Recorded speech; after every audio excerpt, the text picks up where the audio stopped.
گی۔ جب شب برات آتی ہے تو جو ہمارے جہلا ترین عوام ہیں، جاہل ترین عوام ہیں، وہ مطلب اپنے بچوں کو پیسے دے دیتے ہیں اور وہ پٹاخے پھوڑتے ہیں اور سمجھتے ہیں کہ شاید شعبان پٹاخوں کا مہینہ ہے، خصوصاً شب برات میں خوب پٹاخے پھوڑے جائیں۔ یہ بدعت سیئہ ہے، یاد رکھیں، پٹاخے پھوڑنا یعنی ایک ایسی بدعت ہے کہ جس کے بارے میں سرکار نے فرمایا کل بدعت ضلالہ وکل ضلالۃ فی النار۔ تو چونکہ یہ ہمارے نبی کے کوئی طریقہ نہیں ہے، نہ سنت ہے، نہ یہ کوئی شعبان کی راتوں میں پٹاخے پھوڑنا کوئی طریقہ مسلمانوں کا طریقہ ہے، انتہائی اذیت ناک طریقہ ہے۔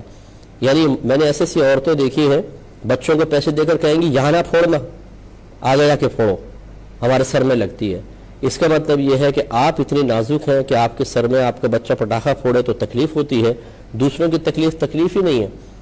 اور اگر کوئی بچہ آپ کے گھر کے سامنے پٹاخہ پھوڑ کے چلے جائے تو جو اس کی پھر ساتھ نسلیں کھنگالی جاتی ہیں وہ بھی کسی پہ مخفی نہیں ہے۔ اپنا بچہ پٹاخے پھوڑ رہا ہے، دوسرے محلے میں جا کے ناک میں دم کر رکھا ہے، لیکن اس کو نہیں منع کریں گے بلکہ پیسے بھی دیں گے۔ تو اچھی طرح یاد رکھیں کہ اپنے بچوں کو روکنا واجب ہے، یہ بالکل بدعت سیئہ ہے۔ ایسا اگر وہ کرے گا تو بچے اگر نابالغ ہیں تو وہ تو قابل گرفت نہیں ہوں گے، بڑے قابل گرفت ہوں گے اور ان کی شدید گرفت ہوگی۔ اور پھر آپ نے دیکھا ہے کہ کئی دفعہ یہ پٹاخے لے کے دوسرے پہ پھینک دیے جاتے ہیں، کسی کی آنکھ خراب ہو جاتی ہے، کسی کا کان۔ ایک بچی کا میں نے اخبار میں یا خبروں میں مجھے پتہ چلا تھا کہ کسی ایسی شرارت کر کے اس پہ پٹاخہ پھوڑا، آنکھ کے پاس آ کے پھوٹا تو اس کی آنکھ خراب ہو گئی تھی۔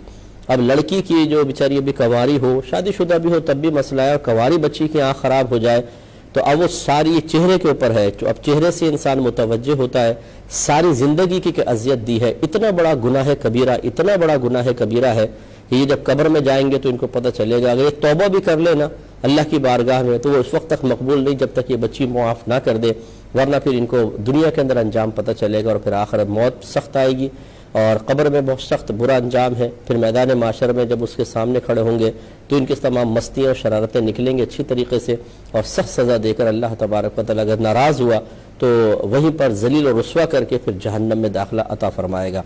اس لیے اپنے بچوں کو سختی کے ساتھ روکیں، یہ کوئی پٹاخوں کی رات نہیں ہے، نہ ہمارا مذہب اسلام اس قسم کی خرافات کی اجازت دیتا ہے جس سے پورا محلہ اذیت اور تکلیف میں مبتلا ہو جائے۔